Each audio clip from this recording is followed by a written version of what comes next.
Recently, a friend of mine took his son on a 우리가 주님께 계속 초점을 맞춘다면 비교할 수 없는 축복이 약속되어 있습니다. 얼마 전에 제 친구는 아들과 함께 유타 남동부의 캐터렉트 캐니언을 지나 콜로라도 강을 타고 내려가는 여행에 나섰습니다. 그 협곡은 장장 23km에 달하는 물거품 가득한 급류로 유명한데 아주 위험할 수도 있는 곳입니다.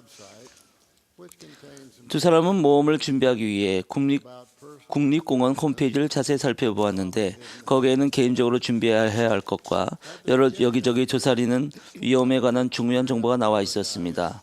여행 초반 경험 많은 강 안내인이 급류를 따라 내려가는 사람들의 안전을 지켜줄 3가지 핵심 규칙을 강조하며 중요한 안전 지침을 다시 한번 안내했습니다. 첫째, 배 안에 머문다. 둘째, 구명조끼를 항상 착용한다. 셋째, 항상 두 손으로 꽉 붙든다. 그런 다음 무엇보다도 배 안에 머물라는 첫 번째 규칙을 잊지 마십시오 라고 재차 강조했습니다. 이 모험에서 저는 우리의 지상 여정이 떠올랐습니다. 우리의 대부분은 살면서 인생의 잔잔한 물결이 감사하게 느껴지는 시기를 경험합니다. 그러다가 캐터렉트 캐니언을 관통하는 23km짜리 급류에 비교될 만한 시기를 만날 때도 있습니다. 신체적, 전신적 문제, 사랑하는 사람의 죽음, 산산조각이 난 꿈과 희망, 그리고 인생의 문제와 의문, 의심에 직면할 때 오는 신앙의 위기에 이르기까지 다양한 어려움이 있습니다. 선하신 주님께서는 우리가 인생이라는 강을 타고 최종 목적지까지 무사히 갈 수 있도록 배를 포함하여 구명조끼와 같은 필수품, 안내와 안전지침을 주는 경험 많은 안내자 등으로 우리를 도와주십니다. 이제 첫 번째 규칙인 배 안에 머문다를 생각해 봅시다. 브리검령 회장님은 예수 그리스도 후기 성도 교회를 시온의 정든 배라는 표현으로 자주 비유하셨습니다. 그분은 이렇게 말씀하셨습니다. 배는 바다의 한복판에 있습니다. 폭풍이 불어옵니다. 선원들이 말한 대로 배는 몹시 고전을 합니다. 한 탑승자가 이렇게 말합니다. 나는 여기 안 있을 테야. 이 배는 시온의 배가 아닌 것 같아. 하지만 우리가 지금 바다의 한복판에 있는 걸? 상관없어. 여기 안 있을 테야. 그는 이렇게 말하면서 상의를 벗고 배에서 바다로 뛰어 들어갑니다. 이 사람이 빠져 죽지 않을까요? 그렇습니다. 이 교회를 떠나는 사람들도 마찬가지입니다. 이 배는 시온의 정든 배입니다. 우리들은 이 배 안에 머물러 있도록 합시다. 또 다른 말씀에서 영 회장님은 축복받고 있는데도 인생이 순탄한데도 길을 잃는 사람들을 염려하면서 이렇게 말씀하셨습니다. 평온한 날씨에 시온의 정든 배가 순풍을 타고 항해하고 갑판 위가 다 고요할 때 몇몇 형제들이 수영을 하러 작은 배를 내려 밖으로 나가고 싶어 합니다. 그러다 더러는 빠져 죽고 더러는 휩쓸려 가고 더러는 다시 배로 돌아옵니다. 이 정든 배를 떠나지 맙시다. 그러면 이 배는 우리를 항구까지 안전하게 데려다 줄 것입니다. 걱정할 필요가 없습니다. 끝으로 영 회장님은 성도들에게 다음과 같이 상기시키셨습니다. 우리는 시온의 정든 배에 있습니다. 하나님이 키를 잡고 계시며 그 자리를 떠나지 않으실 것입니다. 모든 게 순조롭습니다. 주께서 여기 계심으로 할렐루야를 외치십시오. 그분이 지시하고 인도하고 이끄십니다.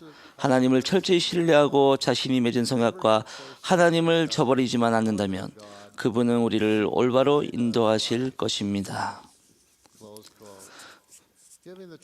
우리는 오늘날 겪는 어려움 속에서도 어떻게 하면 시온의 정든 배 안에 머물 수 있을까요?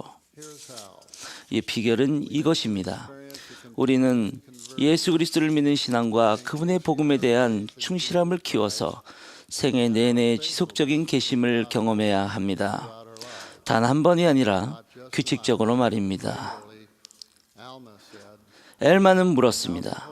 또 이제 보라, 나의 형제자매들아, 내가 너희에게 이르노니 만일 너희가 마음의 변화를 경험하였고 만일 너희가 구속하시는 너희 사랑의 노래를 부르고자 느꼈다면 내가 묻고자 하노니 너희는 지금 그렇게 느낄 수 있느냐? 오늘날 교회의 사도와 선지자 그리고 영감 어린 현지 신권 지도자들과 보조조직 지도자는 경험 많은 안내인에 비유될 수 있습니다. 그분들은 우리가 최종 목적지에 안전하게 도착할 수 있도록 돕는 사람들입니다. 얼마 전에 저는 신임 선교부 회장 세미나에서 지도자들에게 이렇게 권고했습니다. 선교부의 눈을 교회 지도자들에게 고정하십시오. 우리는 여러분이 길에서 벗어나도록 인도하는 법이 없을 것이며 그렇게 할 수도 없습니다. 또 선교사들에게 시선을 우리에게 두라고 가르치면서 하나님 아버지와 주 예수 그리스도께서 교회 일을 감리하는 열쇠를 지닌 신권 지도자를 통해 일하시는 것보다 자신이 더 교회 관리 방법을 많이 안다고 생각하는 사람은 절대로 따르지 말라고 가르치십시오. 성역을 베풀어 오면서 제가 발견한 것이 있는데 그것은 길을 잃고 혼란을 겪는 사람들은 대개 제1회장단과 14도 정원회가 한 목소리를 낼 때 그 말씀이 그 당시를 위한 주님의 음성이라는 것을 자주 망각했던 사람들이었다는 점입니다. 주님은 우리에게 이것을 상기시키십니다. 내 자신의 음성으로 한 것이나 나의 종들의 음성으로 한 것이나 같으니라. 다른 말로 하자면 그들은 시온의 정든 배를 떠납니다. 떨어져 나가고 배도합니다. 안타깝지만 그들은 자신뿐만 아니라 가족에게도 의도치 않은 결과를 단기적으로는 또는 자주 장기적으로는 영원토록 안겨줍니다.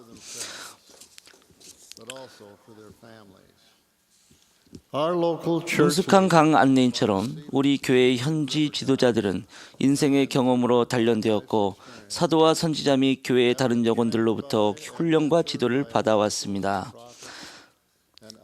가장 중요한 점은 주님께서 친히 가르치셨다는 것입니다. 올해 5월에 있었던 교회 교육기구 영적 모임 방송에서 저는 교회 청년 성인들에게 이렇게 말을 했습니다. 교회 지도자들이 세상과 동떨어진 삶을 살고 있다고 생각하는 분들이 있다는 것을 들었습니다. 그들은 우리가 풍부한 경험을 해왔다는 것을 잊고 있습니다.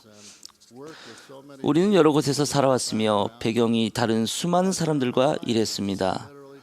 현재 우리에게 맡겨진 임무 때문에 말 그대로 세계 곳곳을 다니며 전 세계의 정계, 종교계, 사업계 및 인도주의 인사들과 만납니다. 우리는 워싱턴 DC의 백악관에 있는 지도자들과 세계 유수의 국가 및 종교 지도자들을 방문했을 뿐 아니라 지상에서 가장 가난한 가족과 사람들도 찾아갑니다. 우리의 삶과 성역에 대해 깊이 생각해 보신다면 우리가 세상을 보고 경험하는 방식은 다른 사람들은 극히 경험하기 힘든 일이라는 데 동의하게 될 것입니다. 여러분은 우리가 대다수의 사람들보다 세상 돌아가는 일을 더 많이 알고 있음을 깨달을 것입니다. 교회 지도자들의 개인적이거나 통합된 지혜에는 위안을 주는 무언가가 있습니다. 우리 총괄리 역원들은 공법과 공공정책들이 낳는 결과, 실망, 비극, 자기 가족의 죽음을 포함하여 그러한 일을 두루 경험해 왔습니다. 따라서 우리는 여러분의 삶과 동떨어져 있지 않습니다. 제가 적용했던 첫째 규칙과 더불어 항상 구명조끼를 착용한다는 둘째 규칙과 두 손으로 꽉 붙든다는 세 번째 규칙을 기억하십시오. 경전 및 사도와 서둔지자들의 가르침에 나오는 주님의 말씀은 우리가 따르기만 한다면 권고와 지침이 될 뿐더러 영적인 구명조끼처럼 작용하여 어떻게 하면 두 손으로 꽉 붙을 수 있는지 알 수 있도록 도움이 될 것입니다. 우리는 진리의 지식에 있어 강해져 있었던 모사의 아들들처럼 되어야 합니다. 우리는 온전한 이해력을 가진 사람이 될 수 있습니다. 이는 오로지 우리가 하나님의 말씀을 알고자 부지런히 경전을 상고할 때에만 성취될 수 있습니다. 경전과 더불어 과거와 현재의 사도들과 선지자들의 말씀을 탐구할 때는 그리스도의 교리를 공부하고 실천하며 살아가는 데 우리의 초점을 맞춰야 합니다. 개인적으로 경전을 읽는 습관을 발전시키는 것은 물론이요, 모사의 아들들처럼 많은 기도와 금식에 힘써야 합니다. 쉽게 측정할 수 없어 보이는 이런 것들이야말로 아주 중요한 것들입니다. 이런 단순한 것에 계속 집중하고 초점이 흐트러지지 않게 하십시오. 저는 시련과 어려움을 겪는 시기에 배 안에 머물지 않고 두 손으로 꽉 붙들지도 않는 사람들, 또한 상대적으로 평온한 시기에도 배 안에 머물지 않았던 사람들을 아는데, 제가 관찰한 바에 따르면 그중 상당수는 복음의 핵심 진리에 집중하지 않았던 사람들이었습니다. 그 진리는 바로 애초에 그들이 교회에 들어온 이유였고, 또한 결의에 차서 복음 표준에 따라 생활하고 헌신적으로 성별된 봉사를 통해 다른 사람을 축복하는 데 열심이었던 이유였으며, 교회가 그들의 삶에 영적 양식과 성장의 장소가 되게 한 길을 열어주었는데도 말입니다.